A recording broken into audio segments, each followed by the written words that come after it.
Bonsoir les amis, j'espère que vous allez bien. Dans cette vidéo, je vais essayer de partager avec vous tous les groupements ortho et para directeurs. Donc, c'est-à-dire des groupements qui orientent la substitution électrophile aromatique dans la position ortho et para. Donc, on va subdiviser ces groupements en trois parties, désactivant bien sûr, puisque ce sont des groupements ortho et para directeurs, c'est-à-dire que le groupement exerce un effet donneur, et donc, puisqu'il est donneur, donc c'est un groupement activant.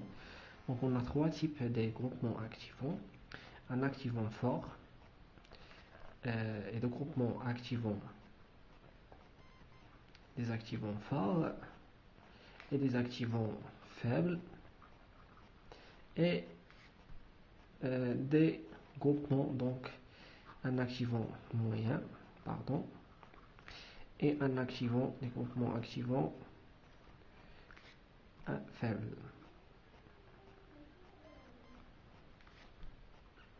Donc, quels sont les groupements activants forts? Je vais essayer d'expliquer le pourquoi. Donc, NH2 est un groupement activant fort. Pourquoi? Parce que le N possède un doublet qui va se déplacer, et donc c'est un groupement qui exerce un effet plus un mésomère, et l'effet mésomère est beaucoup plus fort par rapport à l'effet attracteur. Donc ça, c'est un amine primaire. Ici, donc un amine secondaire, c'est la même chose. Donc NHR est un groupement qui possède un doublet qui va se déplacer par l'effet mésomère. La même chose pour les amines tertiaires. Toujours, le N possède un doublet libre. Et également, les groupements OH sont des groupements donneurs. Et la même chose pour les OR, donc les alcools, les éthers, et également les thiols. Donc le soufre possède un doublet qui va se déplacer par un effet mésomère. Donc tous ce sont des groupements ortho et paradirecteurs. Donc ce sont des groupements activants forts. Pourquoi ce sont des activants forts? Car l'effet est mésomère.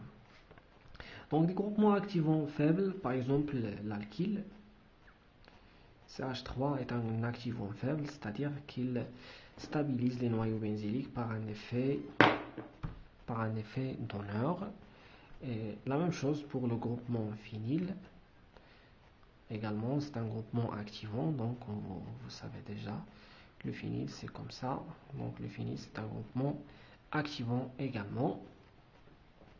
Et dernièrement, ce qui nous reste, c'est les activants qui sont faibles. Donc les activants faibles, c'est les halogènes tout simplement, c'est-à-dire les X. Donc comme vous le savez déjà, les halogènes possèdent combien de doublets? 3 doublets électroniques. Donc ce sont des groupements activants par effet plus M, mais n'oubliez pas la forte électronégativité. Donc ils activent par plus M, mais par contre ils désactivent par moins I. Donc comme vous voyez ici, nous avons un déplacement des électrons ou bien du nuage électronique dans deux sens tout à fait différents. Donc pour cette raison, ce sont des groupements activants faibles. Donc c'est ce qu'on appelle des effets antagonistes dans deux sens inverses. Donc les halogènes pour cette raison orientent par leur effet mésomère. Donc voilà, donc ce sont des groupements ortho et para directeurs, mais ce sont des groupements désactivants du fait de leur effet inductif puissant à cause de l'électronégativité. Et maintenant, on va discuter les autres groupements. La deuxième famille, c'est les groupements méta-directeurs. Donc, qu'est-ce que ça veut dire un groupement méta-directeur? C'est-à-dire un groupement qui oriente la substitution électrophile aromatique dans la position méta. Donc, puisque la position méta, c'est-à-dire que c'est un effet attracteur. Donc, je vais essayer d'expliquer le pourquoi. Donc, pour ne pas apprendre les choses bêtement, donc le NO2 est un groupement attracteur. Pourquoi? Tout simplement car nous avons ici une liaison pi liée entre un azote et un oxygène.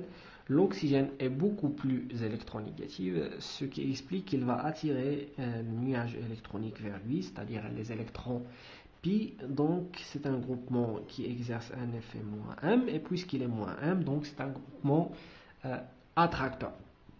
Le même raisonnement pour CF3, donc un carbone lié avec 3 fluors. Donc comme vous voyez, les fluors ce sont des éléments attracteurs. Donc c'est moins I, moins I, moins I. Donc ce carbone-là, il devient beaucoup plus pauvre en électrons, ce qui provoque que ce carbone-là, il va attirer les électrons vers lui pour compenser sa charge électronique, ce qui explique que celui-là également est un groupement métadirecteur grâce à l'effet attracteur.